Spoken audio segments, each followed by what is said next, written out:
өнөөдрийн бичлэгээр одоо 5 нүд хэмээх Five Eyes хэмээх Австрал, Канада, Шинэ Зеланд, Их Британи, Америкийн нэгдсэн улсын нийлсэн ийм 5 нүд их байгууллагын талаар яригдана. За 1941 оны 8 дугаар сарын 14-нд одоогоос яг 85 жилийн өмнө байгуулагдсан байгууллага. За яг төв байр бол Америкийн нэгдсэн улсын Форт Мид мужийн NSA-ийн төв байранд байрладаг. За бусад төв байрууд гэвэл Австралийн Канберра хотын ASIO-ийн төв байр, Их Британий Gloucestershire хотын Cheltenham-ийн GSHQ төв байр, Канадын Оттава болон Онтарио хотын CSE-ийн төв байр, Шинэ Зеландын Веллингтон хотын NZACIS-ийн төв байр. За 5 нүд болох FWEY-ийн Австрали, Канада, Шинэ Зеланд, Их Британи, Америкийн нэгдсэн улсыг багтаасан Англофорсын Англи-Америкийн ертөнц гэдэг англософтвер англиар хэлээр ойлголцдог ярьдаг орнуудын донд нөлөөллийн хүрээлэл байгуулга. Энэ нөлөөллийг хүрээлэл гол бүгд Австрали, Канада, Шинэ Зеланд, Их Британи, Америкийн нэгдсэн улс гэсэн нийгэм, соёл, улс төр, түүх, эдийн засгийн цэргийн нягт харилцаатай 5 хөгжингүй улс багтдаг. Англософтверийн орнуудын ерөнхий дэлхийн асуудлаар бие биенээ нэгтгэж аюулгүй байдал, цэрэг армийн асуудлаар өргөн хүрээнд хамтран ажилладаг бөгөөд үүнийг 5 нүд зэрэг холбоотнууд жишээ болгож харуулж байгаа. Англософтверийн гол орнууд нь НАТОгийн гишүүд эсвэл Америкийн нэгдсэн улс нь НАТОгийн бос томоохон холбоотууд гэж тодорхойлогддог ба тагнуулын томоохон холбоо эвсэл юм. Эдгээр улсууд нь тохиолдлын тагнуулын чиглэлээр хамтарсан хамтын ажиллагааны гэрээ болох ЮКУСА-гийн Их Британи, Америкийн нэгдсэн улсын хэлэлцээр ЮКУСА Австрали, Канада, Шинэ Зеланд, Их Британи, Америкийн нэгдсэн улсын хооронд тохиолдлын тагнуулын чиглэлээр хамтран ажиллах олон талт хэлэлцээр юм аа. Тагнуулын ажиллагааны холбоог 5 нүд гэж нэрлэдэг бөгөөд английн нэмэлтээр үүнийг FWEY гэж товшилсон бөгөөд улс орнуудыг тус AUS, CAN, NZL, GBR, USA гэж товчилсон байдаг. Олон талт хэлэлцээр оролцож улсуудын бүрэлдэхүүн хүрээлүүлэх байгууллага юм. Албан бусаар 5 нүд гэдэг эдгээр улсуудын тагнуулын байгууллагын бүлгийг хэлж болно. 5 нүд гэдэг томьёо нь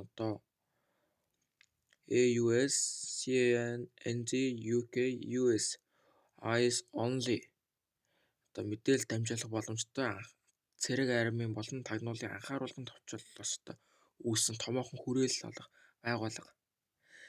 За 5 нүд үүссэн дэлхийн 2 дугаар дайны үеэр Америкийн нэгдсэн улсын албан ёсоор дайнд орохоос өмнө болсон Британи, Америк, нууц код тайлагчдын хоорондох албан бус нуулзуулалтаас харж болно. Энэхүү холбоог дайны дараах үед 1946 онд ЮКУСА-гийн хэлэлцээрийн албан ёсоор байгуулсан хүйтэн дайны гүнзгийрхийн хэрээр 1903 онд Эчелоны хяналтын системийн дагуу хяналтын цэрэг армийн тагнуулын мэдээлэл хуваалцах зохицуулалтын албан ёсоор байгуулсан. Энэхүү системийг 5 нүд нь зөвлөлт холбоотуулалт болон зүүн бүсийн харилцаа, коммунист социалист нийгэмтэй харилцаа холбоог хянах зорилгоор боловсруулсан бөгөөд дэлхийн даяар харилцаа холбоог хянах зорилгоор ажиллаж байгаа юм. 5 нүд нь терроризмын эсрэг дайны үеэр интернетийг хянах тал дээр ихээхэн анхаарч хяналтын чадвараа өргөжүүлж кибер аюулгүй байдалд томоохон өөрчлөлтийг нэмэгдүүлсэн.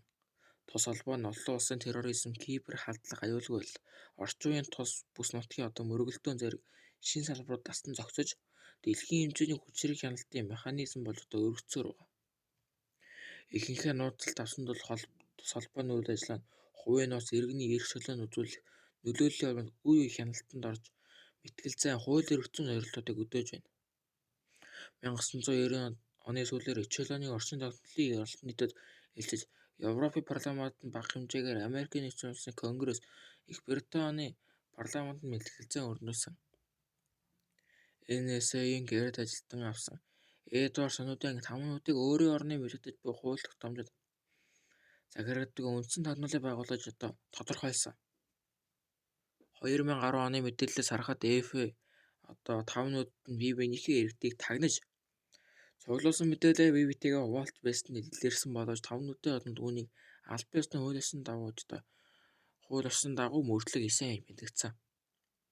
Тавнууд хамгийн цог сануулын албаа юм бөгөөд олон улс дамсан гэмт хэрэгтэн болон улсынхаа хамгийн том гэмт хэрэгтнүүдийг бие биенээ туслан дэмжиж олдог томоохон цэрэг армийн тагнуулын холбоо юм. Боловсруулсан тагнуулын мэдээллийг олон их сурвалжид цуглуулдаг хуваалцсан мэдээлэл нь зөвхөн дохойны тагнуул болох сегментээр хязгаарлагдах бөгөөд ихэвчлэн цэргийн тагнуул, хүний тагнуул, газар зүйн тагнуул, геополитикийн тагнуул хэмээн тавнууд нь гишүүн улс бүрийн тагнуул аюулгүй байдлыг өөрийн гол нэмээд хэвээр байдаг бөгөөд дэлхийн үйл явдлыг ойлгож хариу арга хэмжээнд явахад стратегийн давуу талыг яддаг хүрээлэл юм. За байгууллага байгууллагууд тавнуудын холбооны нэг хэсэг бол мэдээлэл хуваалцах гол агент улсын агентлалын товчлолтын үүрэг юм. За Австралийн нууц тагнуулын алба ASIS хүний тагнуулын алба, Австралийн дохойны захиргааны ASD дохойны тагнуул, Австралийн аюулгүй байдлын тагнуулын агуулга, Австралийн газар зүй тагнуулын байгууллага, батлан хамгаалах тагнуулын байгууллага, Канадын үсгийн тагнуулын команд, батлан хамгаалах тагнуул, геополитикийн тагнуул, хүний тагнуулын газар, харилцаа холбоо аюулгүй байдлын тагнуул, дохойны тагнуул, Канадын аюулгүй байдлын тагнуул болон хүний тагнуул, аюулгүй байдлын тагнуул, Канадын хааны морь цагт аюулгүй байдлын тагнуул, Шинэ Зеландын батлан хамгаалах тагнуул ба аюулгүй байдлын захиргаа батлан хамгаалахын тагнуул, засгийн газар харилцаа холбооны аюулгүй байдлын орчид дохойны тагнуул, Шинэ Зеландын аюулгүй байдлын тагнуул ба хүний тагнуул, аюулгүй байдлын тагнуул, мөн Их Британий батлан хамгаалахын тагнуул, засгийн газрын харилцаа холбооны төв байрын тагнуул, аюулгүй байдлын алба, аюулгүй байдлын тусгай комиссийн тагнуулууд, нууц тагнуулын алба, хүний тагнуул, Америк нэгдсэн улсын төв тагнуулын газар болон хүний тагнуул, батлан хамгаалах тагнуулын агентлаг, батлан хамгаалахын тагнуул, холбоо товчоо мөрдөн байцаас холбооны мөрдөн товчооны аюулгүй байдлын тагнуул, үндэсний газар зүйн агентлаг, геотагнуул, үндэсний аюулгүй байдлын агентлаг, дохойны тагнуулыг улс орон бүхий хамгийн томоохон тагнуулууд нефт бүрц тагнуулын томоохон хүрээлэл юм. За гарал үүслээр нарийн үзмэс 1941-оос 1950 онд үүссэн бөгөөд 2011 онд олон нийтэд ил болж исэн. Тавнууд холбоотны албан бус гарал үүсэл Америк нэгдсэн улсын мэдээж түрүүн хэлсэн Их Британи, Америк нэгдсэн улсын нууц код таригчийн тэмцээнээр уулзалтын үеэр анх үүссэн бөгөөд уулзалтын анхны тэмдэглэл Bletchley Park-ийн дарга Алистер Деннистоны 1941 оны 2 дугаар бичсэн тэмдэглэл бөгөөд Yes are coming гэж бичсэн бөгөөд Yes нь Yankууд гэж хэлсэн байна. 2 дугаар сарын 11-ний тэмдэглэл Yes coming гэж бичсэн байдаг бөгөөд Их Британи болон Америкийн нэгдсэн улсын тагнуул албан бус мэдээллийг хуваалцсан бөгөөд үүнд Британичууд Германы Enigma кодыг тайлж Америк нэгдсэн улс Японы нийл ягаан кодыг тайлсан гэх мэдээлэл багтсан. Ер нь бол Америк нэгдсэн улсын Их Британи, Шинэ Зеланд, Канада гэх улсууд өөрсдийн олсон мэдээлэлээ харилцаа холбоогоор дамжуулж тагнуулын томоохон хүрээлэлтийг илтгэж байгаа юм. Аль биесны тавнуудын холбоо 1941 оны 8 дугаар Атлантын тунхаглалын ихтэй бөгөөд уг гэрээний дайны дараах хэллэгийн холбоотын зорилгыг тодорхойлсон. 1943 оны 5 дугаар сарын 17-нд Их Британи, Америк нэгдсэн улсын засгийн газар, Америк нэгдсэн улсын дайны яам болон Британий засгийн газрын код, шифрийн сургуулийн хоорондын хамтын ажиллагааг хөнгөвчлөх зорилгоор Брюссагийн гэрээ гэгддэг Британи, Америк нэгдсэн харилцаа холбооны тагнуулын хэлэлцээрт гарын үсэг зурагснаар энэхүү тавнууд хүрээлэл анх бүрдсэн гэж үздэг. 1946 оны 3 дугаар сарын 5 хоёр засгийн газрын нууц хэрэгээр Якузагийн хэлэлцээр болгон аль биесээр болцсон бөгөөд NSA-гийн GCHQ-гийн хооронд дохойны тагнуул бүхий хамтын ажиллагаа үндэс суурь болсон юм билээ. 1948 онд Канада, дараа нь 1952 Норвеги, 54 онд Дани, 1955 онд Баруун Герман, 56 онд Австрали, Шинэ Зеланд улсуудыг багтааж эдгээр улсуудад уг холбоод 3 талын хувиар оролцож 1950 онд Якузагийн хэлэлцээрийн шинэ хэлбэрт хүргэсэн тавнуудын орнуудын аль биесны статусыг дараах мэдээллээр аль биесээр хүлээн зөвшөөрсөн. Энэ үе зөвхөн Канада, Австрали, Шинэ Зеланд улсууд нь UKUS-тэй хамтран ажилладаг хамтын нөхөрлөлийн орнд гэж тооцогдох боллоо. За хүйтэн дайны үеэр бол одоо 1953 онд CIS болон CIA одоо хамтран Ираны ерөнхий сайд Мухаммад Масадагийн төлөвлөгөн унагаах ажлуудад зохион байгуулж байсан. Мөн 1955-аад 1975 онд Вьетнамын дайны Аз нуган талын бүсэнд Австрали, Шинэ Зеландын оператууд Америкийн нэгдсэн улсууд шууд дэмжихээр ажил байсан бололтой Хонконгийн нэг хэсэг болсон Британий Хонконгт барьж байсан одоо тусгай тагнуулын оператууд хойд Вьетнамын ар-навтлагаас хамгаалж суулж байгаа хянах үүрэг хүлээж байсан. Мөн 1961 онд CIS болон CIA Конго улсын тусгай талын өдөрт Патрис Лумумбагийн анхлагын ажиллагаа зохион байгуулсан бөгөөд энэ ажиллагаанд 1960 он Америкийн ерөнхийлөгчд Эйзенхауер зөвшөөрөл олгосон гэж үздэг.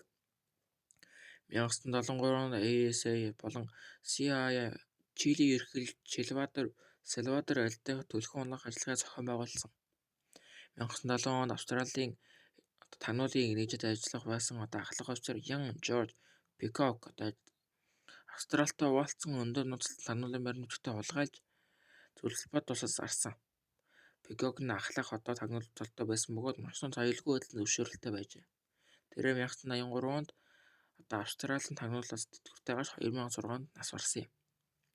1980 онд Фолклэнд дайны үеэр Их Британий 5 холбоотууд болон Норвеги, Франц зэрэг 3 дахь итгэл тагналын мэдээлэлээс авч дайн илт ялалтыг байгуулж байлаа. 1989 онд Тэнгэрийн талбай оюутны эсрэгүүцэл үеэр CIA болон CIA хятадаас эсрэгүүцлийг хөөх зорилгоор шар шувуу ажиллагаанд оролцсон юм. 1991 онд Персийн булангийн дайны дараа ISIS болон техник хийдэг Кувейтийн засгийн газрын офисуудыг CIA-с талаар тагнаж байсан. За харин 1972-оос 2000 он хүртэл одоо ичээлэн сүлжээний мэдээлэл бол тавд мэдээлэл цуглуулах хоёр механизм PRISM програм болон Upstream тоглох систем.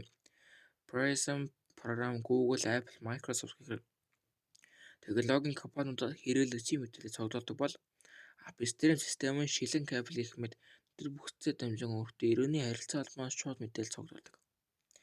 1972 онд NSA-ийг харилцаа холбооны шинжиж Rampart сэтгүүлт тус агентлаг зөвлөлтийн бүх кодыг эвдэж чадах технологи боловсруулсан гэж одоо мэдээлсэн нь олон нийтэд ил болсон. 1988 онд New Statesman сонин нийтлэлээс хин нэгэн сонсож байна нэртэй нийтлэлтэй Дункан Кэмпбелл дэлхийн сохионы тагнал талаарх UKUS-гийн хэлэлцээрээ өргөтөл болгох ичээлэн орсон тогтнохыг хичээлсэн. 1996 Шинэ Зеландын сэтгүүлт Ники Хагер нууцж Шинэ Зеландын олон улсын тагнуулсан сүлжээнд гүйцэтгэх үүрэг нэртэй номонд ичээлэн талаар дэлгэрэнгүй тайлбарласан. Европын парламент 1998 онд нийтүүлсэн улс төрийн хяналтын технологийн үнэлгээ нэртэй яланда уг номыг иш татсан байдаг. 2000 оны 3 дугаар сарын 16-нд парламент ичээлэнийг бүрэн татан болгох уриалга гаргах 5 нот болон түүнийг ичээлэн хяналтын сүлжээний талаар тогтоол гаргахыг шаардсан. 3 сарын дараа Европын парламент одоо ичээлэний хяналтын сүлжээ шалгах зорилгоор ичээлэний төр орог байгуулсан. Гэсэн хэдий Финландын Эстко, Свен зэрэг Европын хэд хэдэн улс зөрчилдөг үүсгэж байгаагаар Европын комисс эдгээр мөрдөн байцаалд цаад учруулсан гэж үзэж байна. Америкийн нэгдсэн улсын Конгресс тухай хууль тогтоож байгаа ичээлэн системийг Америкийн нэгдсэн улсыг иргэдэг хянах зорилгоор ашиглаж болно гэж анхааруулсан ч 2001 оны 5 дугаар сарын 14-нд Америкийн нэгдсэн улсын засгийн газар ичээлэн төр орогтой хийсэн бөгөөдлөлтөд цуцалсан юм. 2001 оны 5 дугаар сарын BBC мэдээлснээр Америкийн нэгдсэн улсын засгийн газар ичээлэн байдаг гэдгийг хүлээн зөвшөөрөхөөс татгалзсаар байгаа юм. Одоо хүртэл. Сүүлийн одоо мэдээ өгвөл терроризмын эсрэг дайн байна.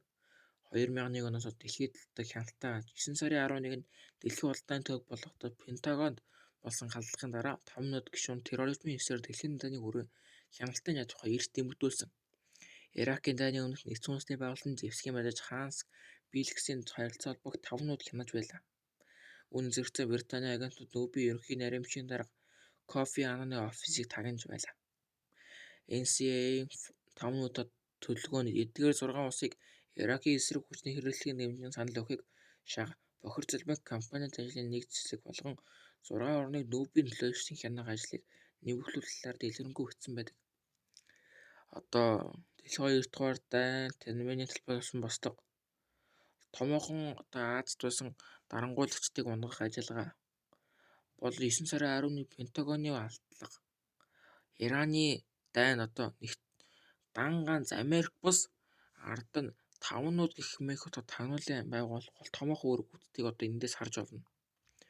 2013 оны НСА-ийн гэрэл ажилтан гасан Эдвард Сноуден алдагдсан байрны бичвэрнээс 5 нуудын хамтар ажилладаг олон тооны хяналтын хөтөлбөрүүд байгааг илчилсэн. 2014 онд 3 сард олон улсын шүүх Австрали зүүн Тиморыг өмгөөлж Бернард Колерийн офис руу хийсэн дайралт үеэр ASEAN-ын хураан авсан баримт бичиг өгөгдлийг Тиморын тэгшийн иргэний элцээрч холбоотой бөгөөд хууль эрх зүйн баримт бичиг цахим файлууд болон Австрали улс хэлтсийн үеэр зүүн Тиморыг чагнасан гэж мэдэгдсэн.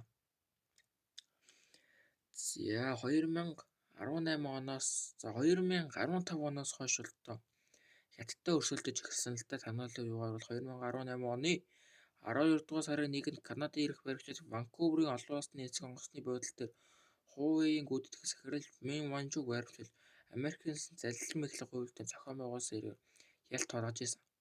Хятад улс хариуд нь 2 Канадын иргэнийг баримтжуулжээ. South China Morning Post хонь дээр бичснээр шинжээчид энэхүү мөргөлдөөний Хятадын засгийн газар болон 5 нутгийн холбооны засгийн газрын хоорондод шууд мөргөлдөөний эхлэл гэж үзсэн. Дараагийн сарууд Америкийн нэгдсэн улс Хятадтай технологийн солилцоог хязгаарласан. За мөн сүүлийн үед 2025 онд Америкийн улс Хятад бүгд найрамдаа Хятадаар тулсан худалдааны дааныг эрхлүүлэлт бодож байна. 2019 оноос эхлэн Австралийн парламентын гишүүд болон Америкийн улсын төрийн нарийн бичгийн дарга Майк Помпео Британийг тавчид сүлжээтэй Huawei технологиг ашиглахгүй байхыг уриалсан. 2020 оны 11-р сард 5 нутгийн холбооны Хонконг сонгогдсон хууль зохиолч хасах Хятадын зурмыг шүүмжилсэн. Хамгийн сүүлд 2021 оны 4-р сарын 4-нд Шинэ Зеландийн гадаад хэргийн сайд Нана Махута Шинэ Зеландийн 5 нутгийн холбоод Хятадтай тогтоосон 2 талын харилцааг захирахыг зөвшөөрөхгүй бөгөөд Шинэ Зеландийн тагнуулын бүлгийн эрх мэдлийг хөрвүүлж таагүй хандаж байна гэж мэдэгдсэн. Шинэ Зеландийн ерөнхий сайд Жасинда Ардерн Махутагийн үгийг давтаж Шинэ Зеландийн 5 нутгийн холбоо нь үнэн чивээр байгаа ч аюулгүй байдлын бас түүний асуудлаар шүүлжих анхны харилцаа холбооны цаг болгон ашиглахгүйг мэдэгдсэн. 2021 оны 4-р сарын Global Times хонд Хятадын төрийн аюулгүй байдлын яам нь 5 нутгийн орон дор аялагтай гадаадын нэвтрэлд эрсдэл орсон гэж үзсэн компани байгуулалтын ажилтнуудыг хянана гэж мэдээлсэн. Мөн 2021 оны 12 дугаар сарын 3-нд Америкийн нэгдсэн улсын төрийн нарийн бичгийн дарга энэ хуулиар Канада Шинэ Зеландын гадаад хэргийн дэвшигчийг гадаад хэргийн Хятад улсыг Британий хамтран үндэслэлийн дагуу Хонконгтой хүний эрх зөрчилийг хүндэтгийг уриалсан юм. Хамгийн сүүлд 2023 оны 5 нутгийн улс Австралийн ACE ерөнхий захирал Майк Бургес, Канадын таниулын дарга Дэвид Винолт, Шинэ Зеландын ерөнхий захирал таниулын ерөнхий захирал Эндрю Хэмптон, Британий таниулын ерөнхий захирал Кен Макколум, Америкийн нэгдсэн улсын холбооны бүрд төвчний захирал Кристофер Рейнер оролцож тусгай Хятадын төрийн нэршилтэй хакеруудад зэрэг сэдвээр олон нийтийн өмнө мэдээлэл хийсэн. За ер нь бол Америкийн нэгдсэн улс их Британи дотооддоошсон тагнуулын томоохон мэдээлэл сонголцож байдаг бол мэдэгдсэн. За бусад олон улсын оршуулалт 1946 онд Америкийн их Британи улсуудын байгууллагаас хойш тус улс холбоо 2 удаа өргөжөж 1948 онд Канада, 56 онд Австрали, Зеланд улсыг элцүүлж өнөөдрийнхөө 5 нутгийг байгуулсан байдаг. За 6 нутгийг бол санал болгож байгаа. Израиль, Сингапур, Өмнөд Солонгос, Япон бол элсэг боломжтой хэд улс байдаг. За үүнийг бол мэддэгдээд байгаа.